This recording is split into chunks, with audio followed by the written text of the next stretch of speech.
சந்தோஷம் சந்தோஷம் வாழ்க்கையின் பாதி பலம்.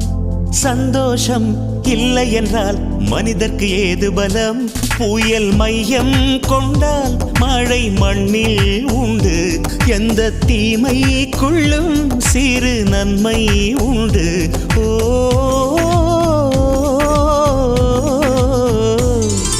சந்தோஷம் சந்தோஷம் வாழ்க்கையின் பாதி பலம். சந்தோஷம் இல்லை என்றால் மனிதர்க்கு ஏது பலம்?